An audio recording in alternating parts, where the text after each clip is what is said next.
Welcome back to Community Conversations.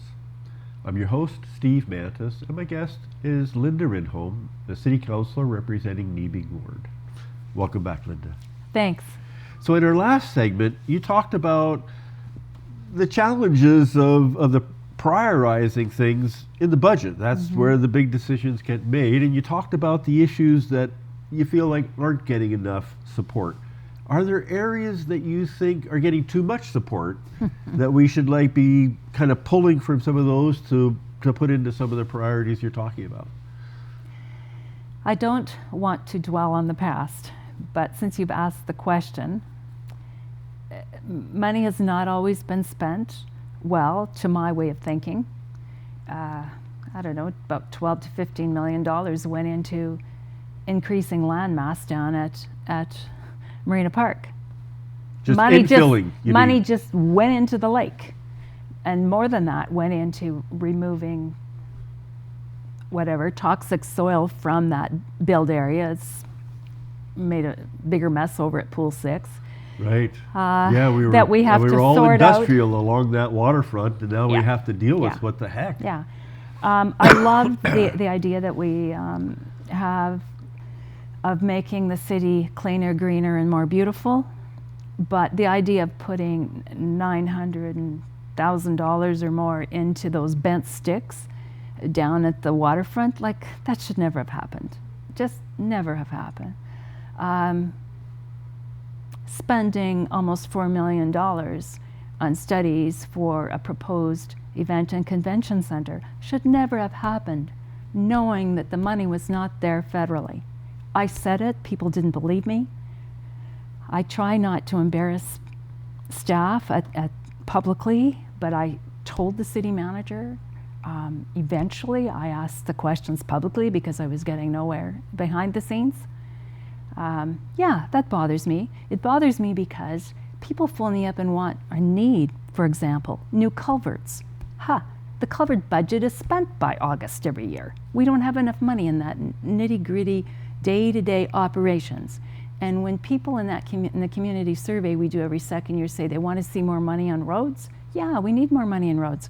And related to that, stormwater management, just basic stuff like those culverts. And so it's really hard for me to put up my hand to agree with the city budget when I know some money is being wasted on still trying for things like the event and convention center, which we know will not be funded under the present federal priorities for the next 11 years, Steve. Okay? That bothers me, yeah. So in a way, this is the challenge of your job, right? With City Council there's these competing interests. Different people have their pet projects or the things they think are important or going to make a difference. We don't always agree. How do you deal with that? How do you work with that?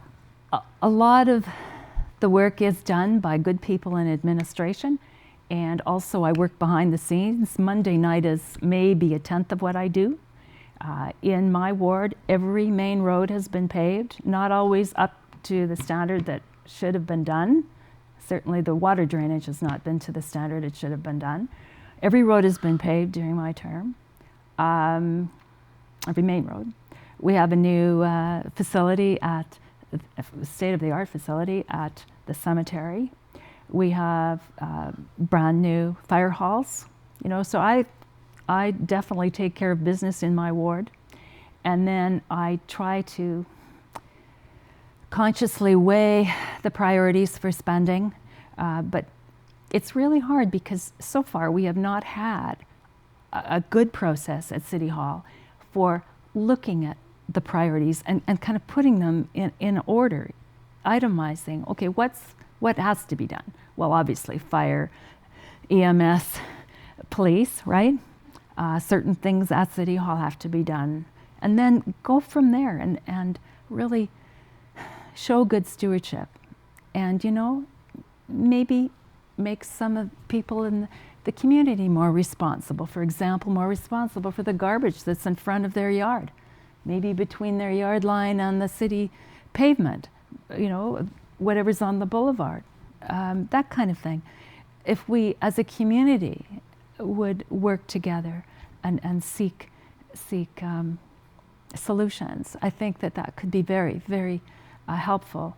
Not just fiscally helpful, but I think, how can I put it, emotionally helpful for everybody in the community, and make us even more proud that we're working together. You know, the one area I wonder about is really the short-term and the long-term needs. You know, sometimes we see, oh my gosh, that pothole has to get fixed. That's definitely a priority.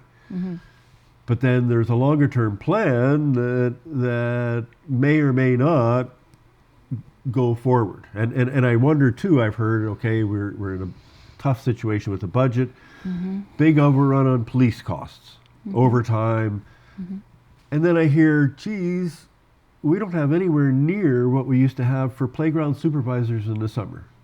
And somehow I connect those. I kind of go, if you don't work with the kids when they're young and involve them in the process, they're more likely to go the wrong path. And now we're putting the money into police.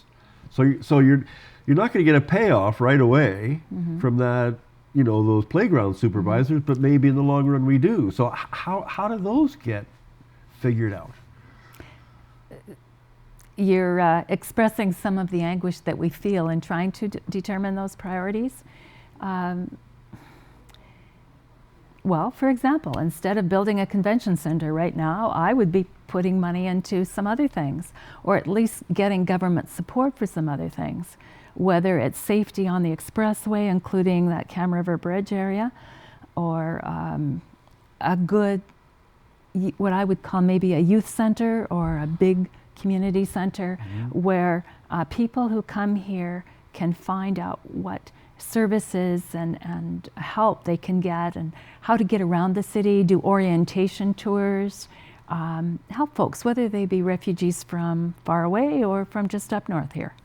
And well, they have learned in Winnipeg that if your kids aren't involved in something worthwhile, whatever the activity is, then yeah, they're going to be doing something not worthwhile. Right. Yeah. Well, we're already running out of time. We've only touched on a few of the important things. I sure appreciate you sharing your information. Okay. Now, if someone wants to get in touch with you, what's the best way to do that? Well, almost everybody has a telephone, so phone 577-9260. That's my home phone.